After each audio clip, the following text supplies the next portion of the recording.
Graça e paz a todos. Grande prazer estar aqui nessa noite, apesar de estar aqui nessa situação limitada. A gente quer recomendar o Rota 66, que é um comentário bíblico falado de Gênesis a Apocalipse, que está sendo traduzido para várias línguas. Já temos em mandarim, tem em espanhol, está sendo feito em japonês, em várias línguas, pelo menos umas 11, árabe, indonésio. Mas o Rota tem um aplicativo que você pode baixar totalmente gratuito, comentário em áudio, 250 horas de explicação da Bíblia, de Gênesis a Apocalipse, e de uma maneira muito direta no texto, muito prática e objetiva e bem humorada. Então você vai ter à sua disposição.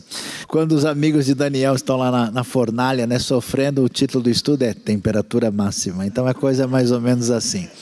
Mas, meus queridos, obrigado, agradeço muito a honra de estar aqui. Mas eu queria, nesta noite especial, pedir para você acompanhar comigo o texto bíblico que está em Apocalipse. Apocalipse, capítulo de número 4.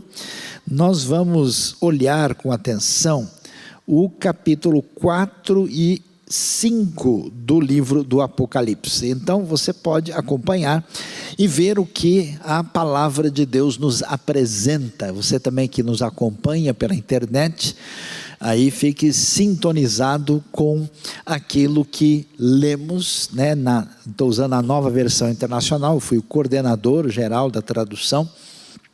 O texto diz: depois dessas coisas olhei, e diante de mim estava uma porta aberta no céu. A voz que eu tinha ouvido no princípio, falando comigo como trombeta, disse: suba para cá, e lhe mostrarei o que deve acontecer depois dessas coisas. Imediatamente me vi tomado pelo Espírito, e diante de mim estava um trono no céu, e nele estava sentado alguém. Aquele que estava sentado era de aspecto semelhante a jaspe e sardônio. Um arco-íris parecendo uma esmeralda circundava o trono, ao redor do qual estavam outros 24 tronos assentados. Neles havia 24 anciãos. Eles estavam vestidos de branco e na cabeça tinham coroas de ouro. Do trono saíam relâmpagos, vozes e trovões. Diante dele estavam acesas 7 lâmpadas de fogo, que são os 7 Espíritos de Deus. E diante do trono havia algo parecido como um mar de vidro, claro como cristal. No centro, ao redor do trono, havia 4 seres viventes, cobertos de olhos, tanto na frente como atrás. O primeiro ser parecia um leão, o segundo parecia um boi, o terceiro tinha rosto como de homem, o quarto parecia uma águia em voo. Cada um deles tinha 6 asas e era cheio de olhos, tanto ao redor como por baixo das asas.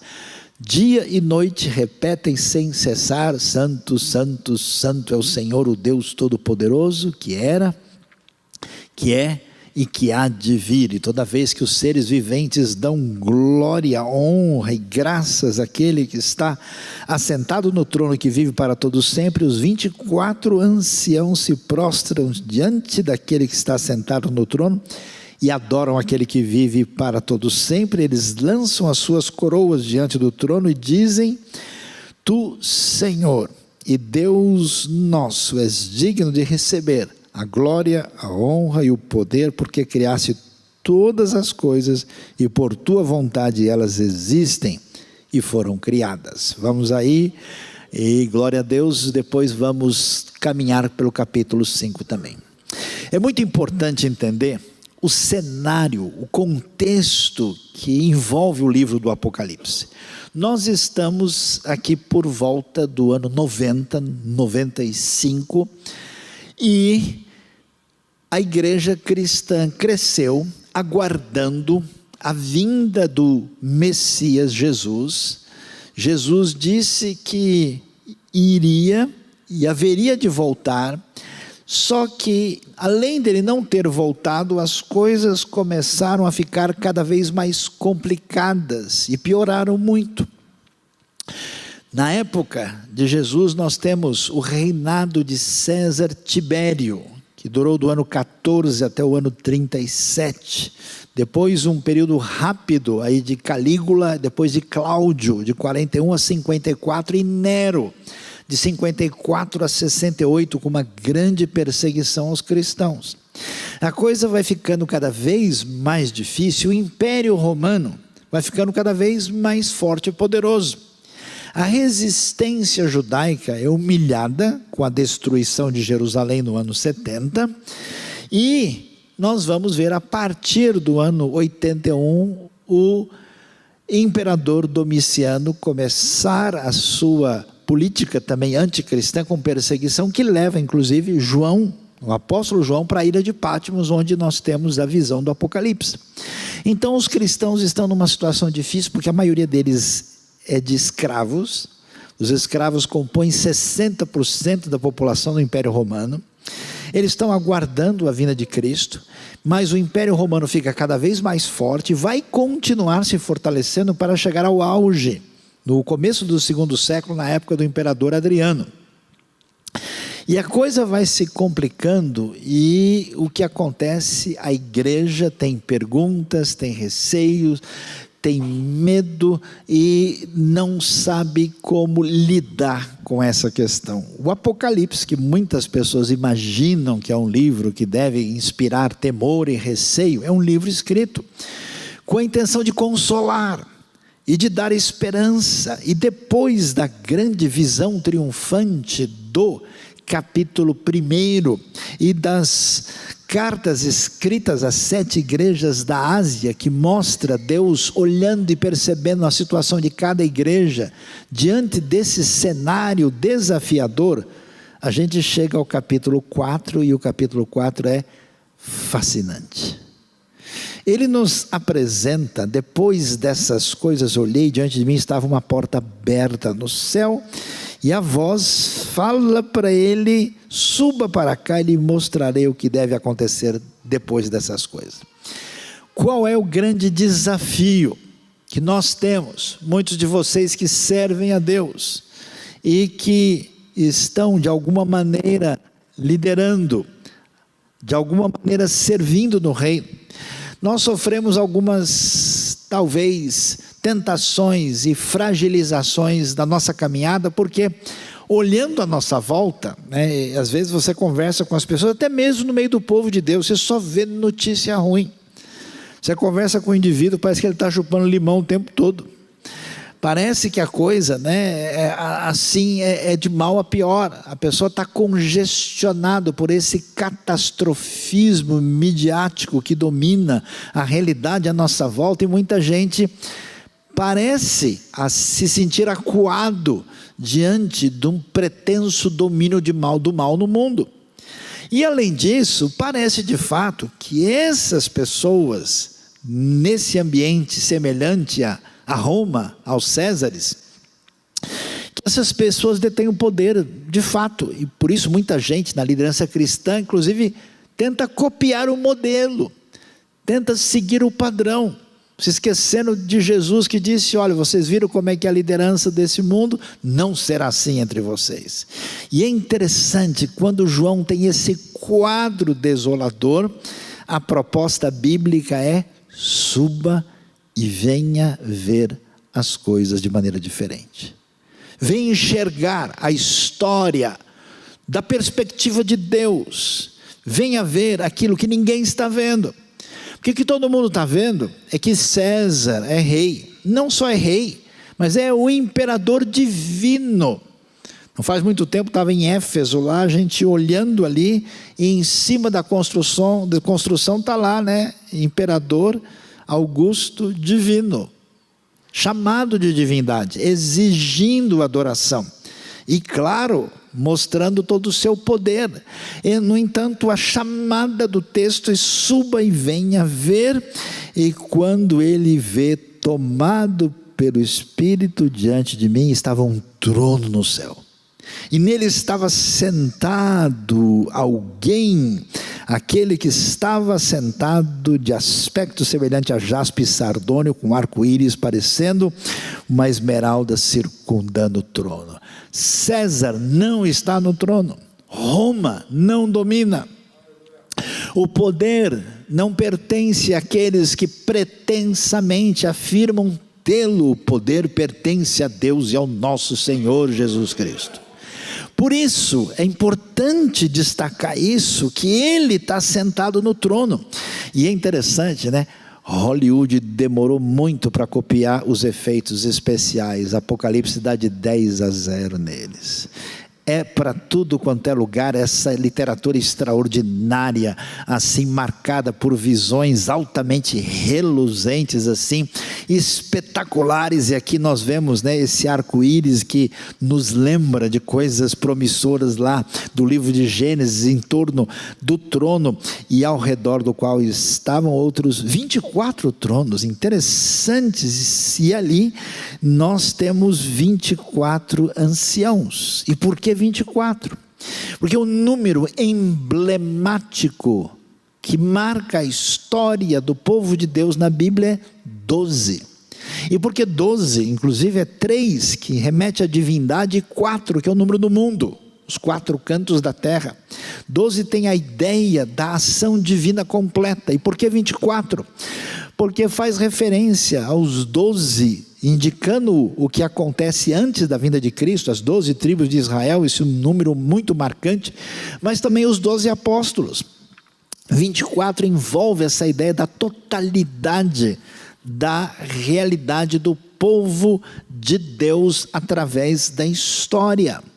E o que nós vemos aqui, aliás, se você quer ler o Apocalipse, quer estudar esse livro, você precisa ler com atenção, lembrando de Gênesis e Êxodo, porque eles estão como pano de fundo fundamental do que aparece aqui. E então esses 24 anciãos eles estão vestidos de branco, e na cabeça tinham coroas de ouro. E olha que coisa impressionante, naquilo que remete ao que a gente vê lá no Monte Sinai, remete a manifestações poderosas de Deus. Do trono saem relâmpagos, vozes e trovões, e diante dele estavam acesas 7 lâmpadas de fogo. Por que 7 lâmpadas? Lembrança da menorá, do candelabro, que ficava no lugar santo, dentro do Mishkan, do tabernáculo. E por sua vez a menorá é uma reminiscência da árvore da vida, tem uma ligação.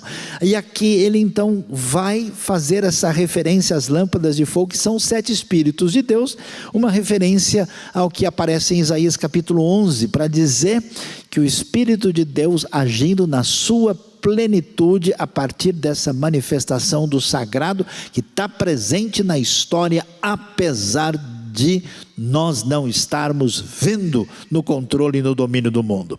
E é muito interessante que neste momento, diante do trono, havia algo parecido como um mar de vidro, claro como cristal. Você se lembra? Do lado de fora do tabernáculo havia a bacia de cobre, de bronze, que depois no templo se torna um mar que fica sobre touros. É uma recordação desse espaço sagrado, que é remetido agora para essa visão celestial. No centro, ao redor do trono, havia 4 seres viventes cobertos de óleos, tanto na frente como atrás. É muito valioso. Por quê?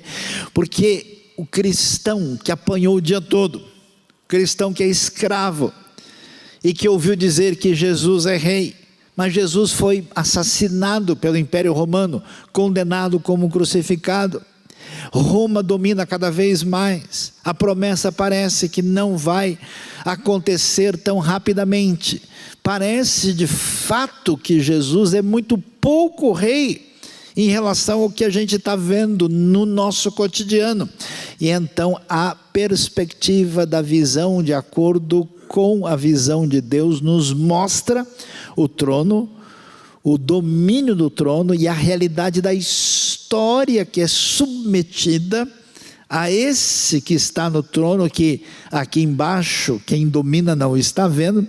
E de repente aparece esses 4 seres cobertos de olhos, tanto na frente como atrás, que é uma referência à ideia de onisciência.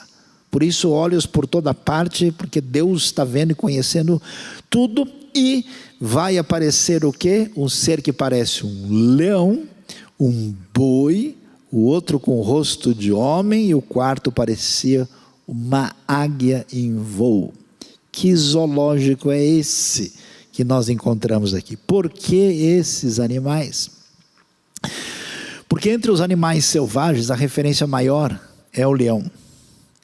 Entre os animais que fazem parte dos rebanhos domésticos, bacar, nós temos a figura do boi. Entre aqueles que voam, kol of kanaf, como diz a Bíblia original no hebraico, você tem a águia. E claro, a coroa da criação é o ser humano. O que significa isso?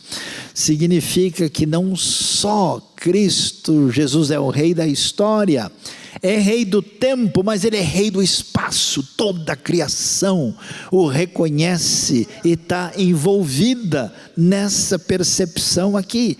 Aliás, essa visão remete ao que nós vemos no livro de Ezequiel, que aponta para essa realidade. Cada um deles tinha 6 asas, e eram cheios de olhos, tanto ao redor como por baixo das asas. E aí a gente lembra, né, daquela coisa extraordinária que aparece lá em Isaías. Lembra Isaías? 6 asas com os serafins, e dia e noite eles repetem sem cessar: Hagios, Kadosh, santo, santo, santo é o Senhor, o Deus Todo-Poderoso, que era, que é, mas não que será, e sim que há de vir. É tão impressionante essa expressão dizendo: olha, nós estamos vendo e percebendo todas essas coisas ao nosso redor, mas na verdade o Senhor que nós vimos apenas como a referência da história daquele que foi crucificado em Jerusalém, ele está no trono. E não só domina o eixo do tempo e o eixo do espaço, mas ele tem ciência, vê todas as coisas, e na verdade a declaração é: santo, santo, santo é o Senhor, o Deus Todo-Poderoso. E é interessante, né? A visão bíblica da realidade não pretende descrever Deus do jeito que a cabeça grega e ocidental pensa. Não é descrever Deus do jeito que Ele é, mas descrever da perspectiva da sua maneira de agir na história. Por isso, que em vez de dizer aquele que era, que é e será, diz que era, que é e que há de vir. Porque esse poder de Deus virá para trazer redenção na história, e a esperança é renovada quando o Apocalipse diz isso. E todas as vezes que os seres viventes dão glória, honra e graça àquele que está sentado no trono que vive para todo sempre, os 24 anciãos se prostram diante daquele que está sentado no trono e adoram aquele que vive para todo sempre, e lançam as suas coroas diante do trono. Ou seja, Apocalipse, da perspectiva romana, é um livro de atitude subversiva política, porque fica claro que quem manda no mundo é Roma. Quem é que tem coragem de encarar o imperador? Quem que vai confrontar César? Ninguém. Quando o Apocalipse diz isso, e ainda diz, né, que todos esses que têm coroa vão lançar, reconhecendo, né, aquele texto poderoso, forte, de Apocalipse capítulo 11, verso 15, agora o reino desse mundo passou a ser do Senhor, do seu Cristo, e Ele reinará para sempre. É absolutamente impressionante e fascinante. E eles então em adoração dizem: Tu, Senhor e Deus nosso, és digno de receber a glória, a honra e o poder, porque criaste todas as coisas e por Tua vontade elas existem e foram criadas. Ou seja, quem está no controle da história não é um mero imperador louco de Roma que faz as coisas mais absurdas possíveis. É aquele que criou todas as coisas, desde o colibri até a baleia azul, o planeta Vênus, a galáxia Andrômeda. Ele é o Senhor do universo, o Senhor do tempo e do espaço, e Ele proclama que é rei. E se existe um assunto fundamental, importantíssimo, destacado na Bíblia, que precisa ser recebido por nós, entendido na sua inteireza, é exatamente o ensino a respeito do reino de Deus. Preste atenção e veja só comigo, né? Deus cria o homem à sua imagem e à sua semelhança. Gênesis 1, 26, Nasce Adam Betsalbeino Kidmuteino. O homem é feito E a ordem para ele é que ele deve dominar sobre a criação. Ele deve reger, ele deve reinar sobre a criação como uma espécie de corregente, submetendo essa criação a Deus. O que acontece? O ser humano falha nesse projeto. A sua administração, ela é prejudicada e extremamente caótica, trazendo toda uma relação problemática. Daí surgem dois problemas sérios na vida. Um chama-se economia, o outro ecologia. Agora, as plantas vão produzir cardos e abrolhos, nome de uma banda sertaneja evangélica aí para alguém que quiser pegar, né? Ervas daninhas, espinheiros, são, né? Aí nós vemos essa ruptura que traz para a gente uma complicação, e a partir daí, quando o homem abre mão dessa submissão de reino adequado para Deus, o que acontece? O mundo se enche de reinos subversivos contra Deus, como o Faraó, como os poderes da Mesopotâmia. Ou seja, o mundo antigo é um mundo de opressão, onde uma série de monarcas divinizados escravizam e fazem o que querem com as pessoas. Por isso que não é sem razão que a identidade da nação de Israel surge por meio de uma libertação de escravos de um pretenso rei divinizado. E qual que é a palavra divina para esse povo? Vocês serão para mim um reino de sacerdotes. Êxodo 19, versos 5 e 6. Eles são chamados para isso. O que eles vão fazer? Eles vão dizer: nós queremos um rei, porque as outras nações têm também.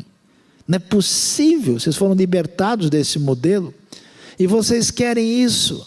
Pois é, vocês vão ganhar um rei do jeito que vocês merecem. Deus lhes dá Saul, e esse negócio não dá certo. Aí Deus entra na redenção da monarquia e escolhe um rapazinho lá que está no meio do campo, que nem o pai não lembra dele, um menininho chamado Davi, e convida lá, chama Davi, homem segundo o meu coração, e diz para ele: eu vou construir uma dinastia a partir de você e ela nunca será destruída. Aí você entende a lógica do reino, a promessa messiânica, a promessa que atinge Jesus e que chega a nós por meio de Cristo Jesus. E Jesus, quando chega anunciando o reino de Deus. Mas esse reino é diferente. Jesus é a pessoa que certamente iria escandalizar a todos nós. Jesus confunde todo mundo. Para aqueles judeus nacionalistas que querem a libertação, Jesus vai lá e cura servo de oficial romano. Como assim? Romano é inimigo, tem que matar o servo e o cara junto. Como assim? Jesus vai lá trocar ideia com a mulher samaritana. Não pode, além de mulher, já teve 5 maridos, ainda é samaritana. Só falta torcer para o time errado, que eu não vou nem dizer qual é. Como é que pode uma coisa dessa? Jesus, para aqueles que são muito abertos, ele vai jantar na casa do fariseu, não está nem aí. Jesus troca ideia com criança de boa, e as crianças querem chegar perto dele, porque ele é gente fina, porque criança não chega perto de quem tem cara que está chupando limão o tempo todo, não. Jesus quebra todos os paradigmas, e aí um dos principais é que o pessoal está esperando um rei conforme o modelo romano. Meus queridos, talvez um dos grandes problemas da igreja de hoje, em comparação com muitos queridos irmãos de algumas épocas e alguns ambientes no mundo, é que nós muitas vezes queremos lutar com armas romanas. Pega a espada e corta a orelha do Malco. Vamos confiar na nossa força, no nosso poder, na nossa inteligência, no nosso dinheiro, na nossa articulação. Interessante, Jesus decepciona todo mundo. Ele reúne o pessoal lá no famoso Sermão do Monte e começa a dizer umas coisas. Pessoal, vocês querem ser conquistadores no reino? Vocês querem ser... bem-aventurado. Bem-aventurado é coisa do Salmo 1, bem-aventurado aquele que não anda, e tudo que ele fizer prosperará. Oh, glória, aleluia! E Jesus diz: bem-aventurados que choram. Que? Bem-aventurados serão vocês quando perseguirem, mentirem, disseram todo mal contra vocês. Alegrem-se, façam festa, porque foi assim que fizeram com os profetas do passado. Jesus estabelece uma coisa muito louca, que diz o seguinte: o veneno que destrói o mundo, o veneno que está no trono de Roma, mora dentro da gente. Então Deus precisa me jogar do trono. O reino começa não visível, começa internamente, quando eu quebro a minha arrogância, dobro o joelho, ponho a cara no pó e eu reconheço que Ele é rei, e é rei sobre a minha vida, e eu passo a me comportar assim. Então a questão que envolve será que a gente tem a cara das bem-aventuranças? Será que a gente se liga naquelas propostas? É tão impressionante aquele negócio de bem-aventurados, os mansos, os humildes, as pessoas que não se vingam, mesmo quando têm certeza que elas estão certas e o outro está errado. Que tipo de coisa é essa? Bem-aventurados são esses que, em vez de causar conflito e divisão entre Deus e o homem, entre as pessoas, trazem paz. Dá uma olhada naquilo que é a essência da proposta do reino. E esse reino é um reino que a gente não enxerga aqui. Eu tenho ficado impressionado na minha vida. Quantas pessoas eu tenho conhecido. Me lembro uma vez, eu tive um amigo africano, um amigo que veio da Nigéria, estava estudando na Universidade de São Paulo. Sujeito muito simples, tranquilo, falava 12 idiomas, estudando para ser diplomata, uma pessoa extraordinária do povo Iorubá. E é tão interessante, ele nunca mencionou nada para mim. Um dia, nós viajamos para o estado do Rio de Janeiro, estávamos numa cidade, e eu acordo lá pelas 4h30, 5 da manhã, para ir ao banheiro, volto, aquele homem está ajoelhado, chorando diante de Deus, e ninguém nunca soube disso.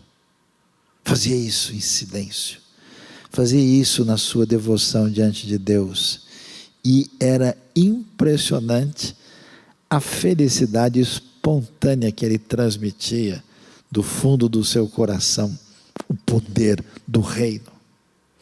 Essas coisas precisavam nos cativar mais do que aquilo que parece realmente fascinante. A diferença do Apocalipse é que, para a gente ver tudo isso, a gente tem que mudar de canal, trocar a rede, suba para cá, venha ver a glória muito além de Roma, muito além de tudo. O que acontece com tantas pessoas hoje no mundo intelectual? O sujeito entra em contato aí e fica fascinado com um sociólogo, um psicólogo, um filósofo tal. A ideia dele não dura 20 anos, evapora. O que acontece com tantas pessoas fascinadas com elementos que não subsistirão, mas o rei dura para sempre? Cadê Roma? Ruína, museu. Cadê Grécia? Cadê Pérsia? Cadê tudo? E o reino continua poderoso. Meus queridos irmãos, chega de gente reclamando. Impressionante. Você sabe que nas últimas 3, 4 décadas, nunca tanta gente recebeu o evangelho no mundo como tem acontecido agora. É impressionante, ninguém segura. Diante disso, a gente chega no capítulo 5, e o texto diz: então vi na mão direita daquele que está sentado no trono um livro em forma de rolo, escrito de ambos os lados e selado com 7 selos. Esse rolo, que era ali fechado com um selo, que era um tipo de um lacre, que era proteção para que ninguém mexesse numa mensagem oficial que era mandado, por exemplo, por um rei, para que ela não fosse violada. Então tinha aquele selo que era uma espécie de lacre. E aqui nós temos essa figura que aparece: um anjo poderoso vem proclamando em alta voz e diz: quem é digno de romper os selos e de abrir o livro? Mas não havia ninguém, nem no céu, nem na terra, nem debaixo da terra, que pudesse abrir o livro ou sequer olhar para ele. É tão interessante essa época, porque nós estamos no 1º século depois de Cristo, e no 4º século a filosofia grega chegou no seu auge, com Aristóteles, com Platão, e fascinou muita gente, mas nessa época ela já estava decadente. O Império Romano tinha muita força militar administrativa, mas não podia suprir nada sobre o significado da vida. Eu acho interessante que nos lugares do mundo onde as pessoas mais se aprofundam no entendimento da vida, menos vontade de viver elas têm. Você tem essa regra. Sabe qual é a diferença entre o país do primeiro mundo e do terceiro mundo? No terceiro mundo as pessoas matam umas às outras, no primeiro mundo eles se matam a si mesmos. É uma loucura. E é interessante a gente ver que essa crise presente no mundo greco-romano, nos vários cultos estranhos e malucos que se multiplicavam, a grande questão é que parece que o transcurso do tempo não tem sentido, parece que a história não tem significado, parece então, João está diante de um cenário sobre qual é o sentido de interpretação daquilo que envolve a nossa experiência. E ele diz: eu chorava muito porque não se encontrou ninguém que fosse digno de abrir o livro, de olhar para ele. Então um dos anciãos me disse: não chore, eis que o leão da tribo de Judá, a raiz de Davi, venceu para abrir o livro e os seus 7 selos. Glória a Deus, aleluia. Nesse ambiente onde a gente acha que o trono está em Roma, a gente acha que a coisa tem esse sentido, aqui nós vamos ver a referência, e eu acho tão espetacular, a raiz de Davi. É o nosso querido menino Davi. Esse Davi que toda a gente lê e se confunde. Quantas vezes me pergunto na vida: eu não entendo nada. Davi fez tanta bobagem, cometeu pecados tão graves, como assim? Ele é o homem segundo o coração de Deus. Quantas pessoas imaginam que as pessoas são recebidas por Deus por conta daquilo que elas são e fazem, quando a Bíblia diz que a relação com Deus se dá não por conta do que elas fazem, mas apesar do que elas fazem. Não é verdade que ninguém entrou numa relação diferenciada com Deus por causa da sua caminhada sábia, mas por causa do seu arrependimento, da sua recondução de vida e do seu encontro com a graça bendita, restauradora e poderosa. Esse Davi, esse é que aparece destacado aqui, e da tribo de Judá. Mais uma vez, que tribo é? De Judá. Você pode me ajudar? Judá foi o pior. Meu filho estava lendo a Bíblia quando era criança, tinha 9 anos de idade, foi ler Gênesis, e aí, vai passar pela história de Judá e Tamar. Eu falei: olha, você faz o seguinte, do 37 você pula, pode ler, a história continua, esse 38 não é muito, teve dúvida, ele só leu o 38, né? História apavorante. Judá se envolve com a nora, e depois, quando descobre o que aconteceu com ela, diz: seja ela queimada. Aí ela diz: eu sei que RG, o telefone, o Insta, né, e o Zap do pai da criança. Aí ele diz: ela é mais justa do que eu. Vocês percebem que o reino divino se manifesta na destruição da prepotência humana e da restauração que Deus faz em quem se volta para Ele e é alcançado pela graça, é mudado. E isso é que marca a história. Raiz de Davi, tribo de Judá. Eu jamais esperaria isso. Porque se Deus fosse evangélico, ele colocaria o seguinte: tribo de José, filhinho querido do Jacozinho, né? E Davi não, pega um cara mais legal, um Daniel na cova dos leões. Aí sim, a coisa vai ser boa. Mas não, essa é a marca. E é interessante que ele fala isso e depois viu um cordeiro. Olha que coisa, né? Eu gosto de dizer, olha que coisa bonita, mas cheia de graça, é o texto que passa para a nossa lição. Depois vi um cordeiro que parecia ter estado morto. Olha o detalhe, né? Em pé, no centro do trono, cercado pelos 4 seres viventes, pelos anciãos.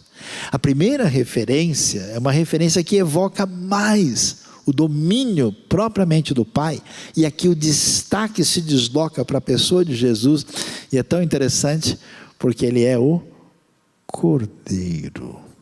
Ele é o Cordeiro que foi morto, o Cordeiro que não tem força nem poder nenhum. Esse Cordeiro que está lá, e os 4 seres viventes, os anciãos, o domínio no tempo e no espaço, ele tinha 7 chifres e 7 olhos.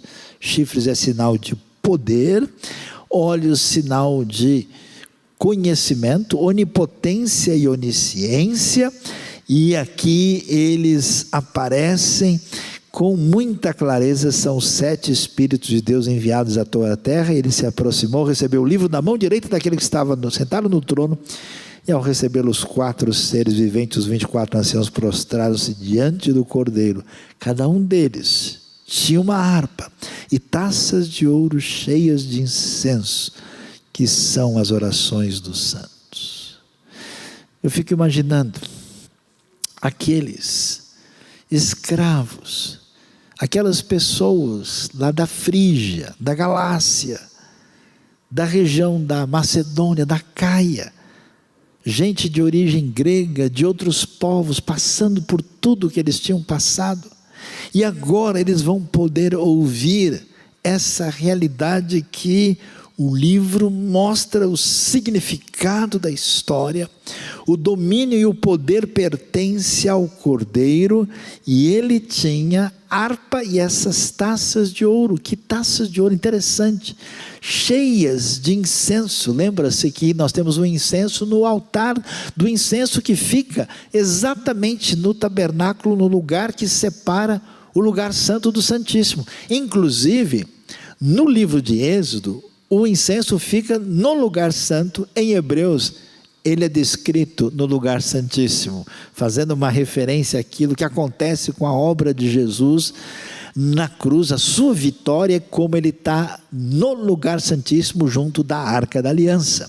E é muito impressionante, porque o que acontece? Você imagina essas pessoas, quem tem passado por dificuldade, por lutas, por problemas, e ora a Deus, essas orações que o pessoal, diante do poder de Roma, não pode perceber, são taças de ouro de incenso na presença de Deus, as orações dos santos. Interessante que, descrevendo o poder de Cristo Jesus e o seu domínio, apesar das aparências, o texto é conduzido espontaneamente em 2 direções: adoração musical, a coisa vai se enchendo disso, e essa ênfase na oração que é tão importante. Meus queridos, tantas vezes na nossa vida, a gente passa de fato a confiar nas coisas que parecem de maneira mais promissora nos trazer respostas, e a Bíblia continua dizendo que nada tem mais impacto diante de Deus do que as orações dos santos. O povo de Deus sempre foi vencedor quando abre mão da sua pretensa capacidade de domínio e entrega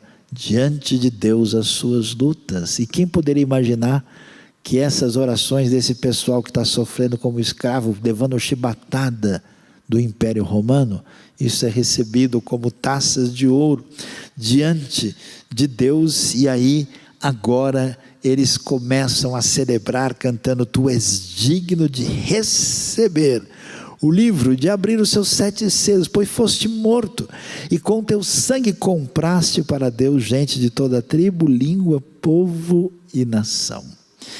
Isso é extraordinário. Sabe por quê? Sabe por que isso é tão importante?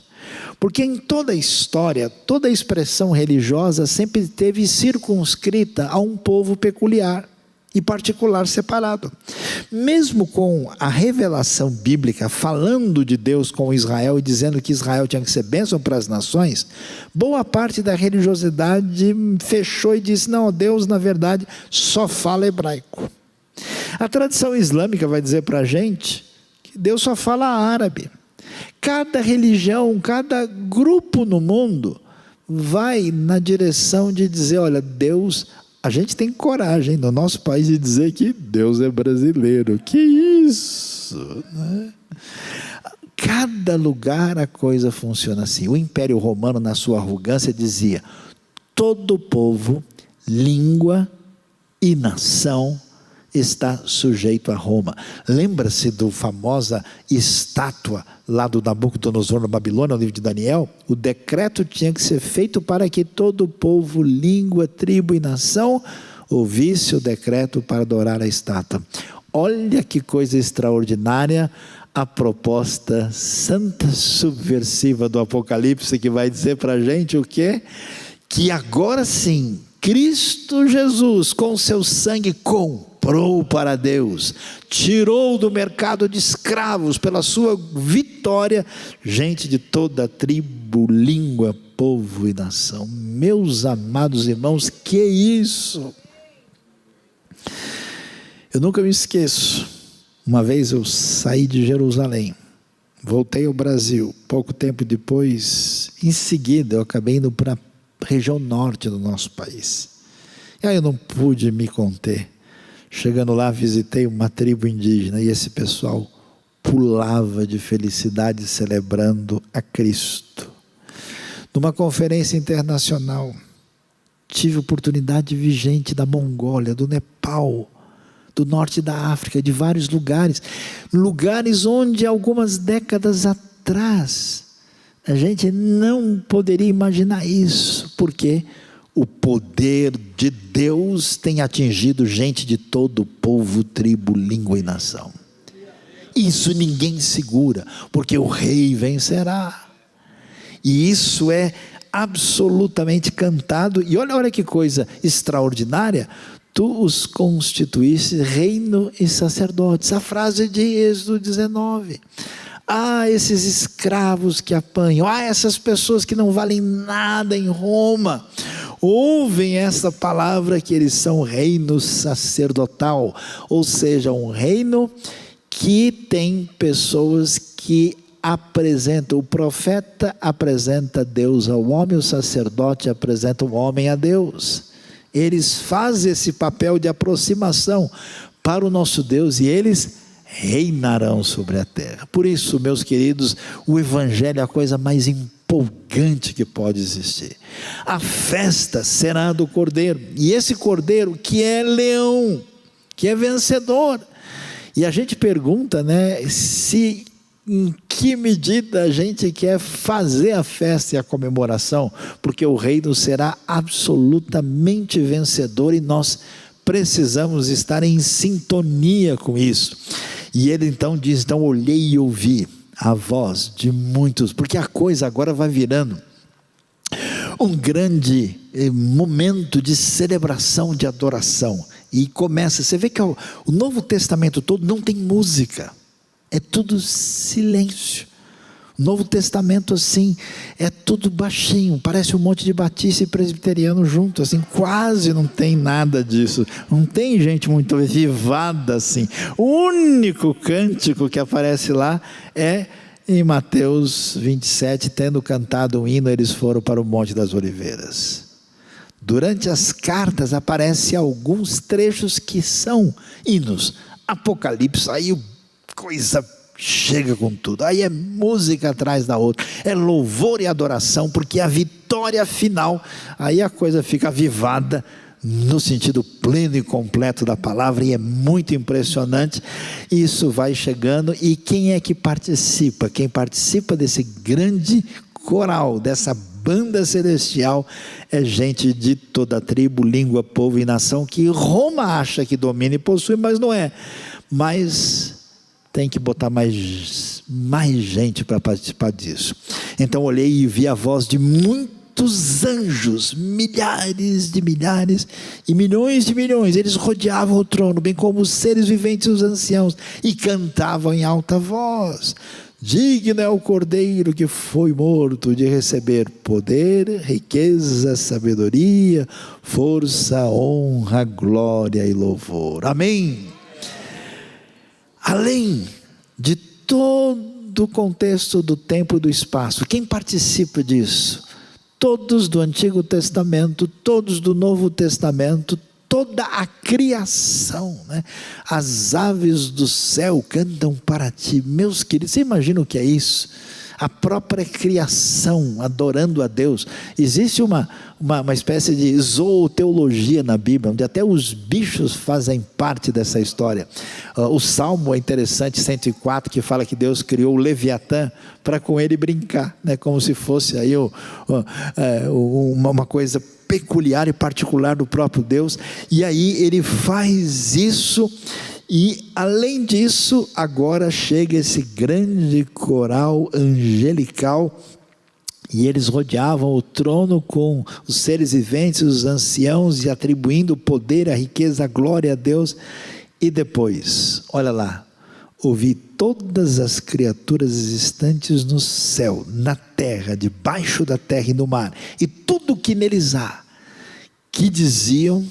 Aí vem o desfecho, com toda a criação. Imagina o que é isso, a grande celebração, a grande vitória, a absoluta celebração do reino. Isso é importante por quê? Porque desde o começo o ser humano deveria ser um corregente para submeter toda a realidade da criação diante de Deus. Daí está a nossa responsabilidade. A responsabilidade, como alguém que faz parte do reino, é agora me submeter plenamente ao rei, adotar a caminhada do reino, fazendo aquilo que o reino pede, sendo sal da terra e luz do mundo. Enquanto o reino não chega de maneira definitiva, a minha responsabilidade é fazer do mundo um lugar melhor, fazer a diferença, ser agente do reino e interferir poderosamente naquilo que está à minha volta, até que esse reino, como um fermento que vai assim surgindo com força, se desdobre na conquista completa, com o resgate de toda a criação em adoração. Eu não sei como é que vai ser a eternidade, mas não vai ser o que muita gente imagina, que a gente vai ficar flutuando como uma fumacinha assim. A gente vai ter a restauração do corpo, a ressurreição. Quem sabe teremos missão de Deus no próprio universo, porque toda a criação será purificada pela redenção absoluta de Cristo Jesus nosso Senhor, pela purificação de toda a rebelião que há na criação, e por isso todos participam. E eles vão dizer, olha que coisa, né? Isso que tantas vezes você ouviu, você cantou, veja de onde ele surge. Aquele que está sentado no trono, e ao Cordeiro sejam o louvor, a honra, a glória e o poder para todos sempre. Glória a Deus, a coisa fecha aqui. E os 4 seres viventes disseram amém, e os anciãos prostraram-se e o adoraram.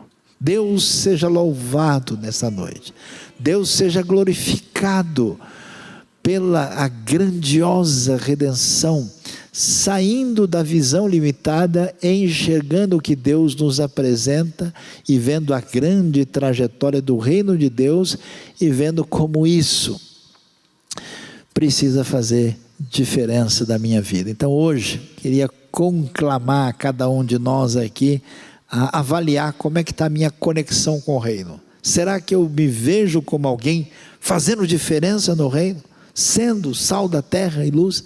Será que eu sou capaz de enxergar além da visão humana e juntamente com a visão de Apocalipse, enxergar a história do ponto de vista de Deus?